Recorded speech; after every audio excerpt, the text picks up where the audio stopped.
What's up, YouTube? Zach's back with another attack, and I'm outside in the freezing cold. It's snowing a little bit. I don't know if you can see that much, but it is definitely very, very cold. My nips are like pointing straight out right now. I could cut some glass, but that's besides the point. I wanted to talk a little bit real quick about Phillip DeFranco and how he's leaving. Well, he's sort of leaving YouTube. He posted a video yesterday and he explained how YouTube is suppressing his views. I've had that a little bit, especially since monetization was taken away from smaller creators. I felt like my views have been much lower, and it's weird because, as I've said before, I have actually grown more since that happened, but I've gotten less views, and that seems very counterproductive, and I don't entirely understand it. But this YouTube algorithm is out of control. It really is screwing over certain people and making other people shoot through the roof, and not necessarily people who want to. I mean, even through all this controversy, Logan Paul gained 1 million subscribers, and that's not really the way YouTube should go. That's not really the way any of this should go. So I'm a little bit disappointed in YouTube. I've been saying this for a while, so it's cool that Phillip DeFranco is kind of agreeing with me, you know? And he's a big creator. He wasn't affected as much by losing entirely his monetization, but of course, being a news network, he talks about a lot of things that could be seen as controversial, so YouTube doesn't necessarily like that, doesn't necessarily play to what he's doing with the Phillip DeFranco show. While it is incredibly popular and is somewhat a face of YouTube, it's really becoming an issue where YouTube's not the platform of choice for him in the future because they are screwing him over. And while a lot of stuff is going to be still put on YouTube for Phillip DeFranco, it is going to be put on other services first, such as DeFranco Elite and Twitch, other things like that. And a lot of different platforms that are rising. He's probably going to try and get in on that as well, because YouTube, to a lot of people, feels like a sinking ship, and I can't entirely disagree. It's really cold. I should have wore a coat or something, man.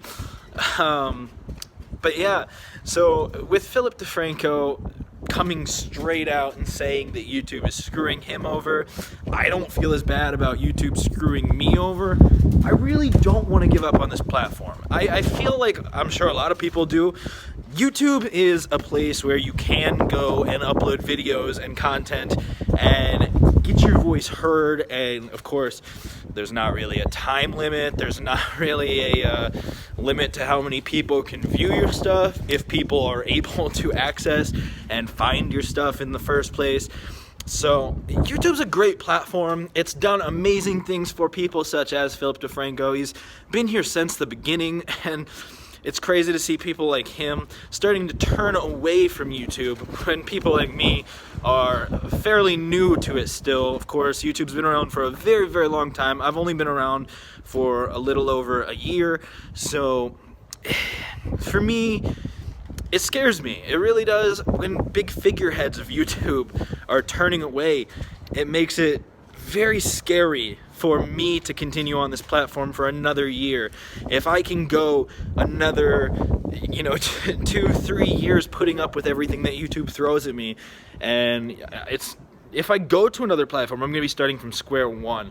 Whereas Phillip DeFranco and other creators like that kind of have a built-in audience. If they go somewhere else, people will follow, and hopefully those other platforms will really pimp out that channel and support them, show them to everybody who wants to see that, and take advantage of having these big creators who are household names to people who are in the YouTube community, and get a lot of people to go to their platform because of those creators.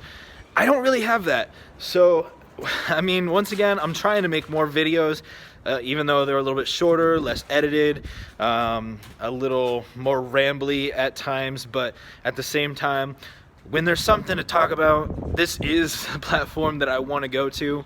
and I want to see YouTube succeed, but they can't keep doing these things that make these creators leave. People like Phillip DeFranco are the future. They are the ones who will continue to carry YouTube. Not only are they the future, they're the OGs. They're the ones who made YouTube what it is today, and they need to treasure those people. They need to cherish those people and keep them happy so that these people will continue to be an ever-evolving part of this platform and not get screwed over by this algorithm that suppresses their views and makes it so that they are pretty stagnant, you know.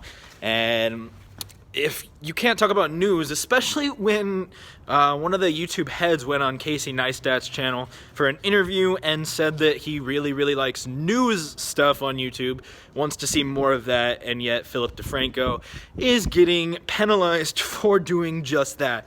So maybe YouTube needs to get its priorities straight, needs to figure out what it really wants and let people know so that they can do that. Because when they say, and there goes my vest, when they say they want news and then they screw over the top news person on YouTube, then it's really a sad state of affairs, and it makes me sad to see YouTube in such a state.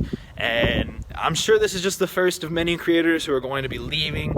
Already a lot of people are going to other platforms such as the H3H3 podcast, of course, live streams on Twitch, and Telosive Tech really wants to see Twitch become a bigger platform. He tried to go on there instead of YouTube, and I think if they were more open, then a lot of people would just go to Twitch. So YouTube really needs to keep that in mind, make sure they're taking care of their people, and get everything figured out with monetization, with advertisements, with view suppression that shouldn't even be a thing. And all in all, just make sure that people are able to post videos, people are able to find and watch the videos that they want, and it's kind of a free and open place for people to discuss things that are topics that people want to talk about and people want to hear. I don't think that ISIS videos should be allowed, but people should be able to talk about it when ISIS does something bad. That is news, not terrorism. People building up and being okay with terrorism, trying to recruit terrorism, that's not okay. People saying ISIS did this or something, that is okay. So thank you, Phillip DeFranco. You're an inspiration. I appreciate everything you do, and I'm going to keep watching you no matter what platform you're on. I'm sorry YouTube is doing this to you, and I'm sure a lot of people are with me in being with you. So thanks, guys. Anyways, hit that subscribe button if you like this, and hit that bell notification if you don't want to be hit by my view suppression, and you want to make sure you see all my videos as soon as they come out. And I've been Zach. Don't you do crack, and I will catch you in the future.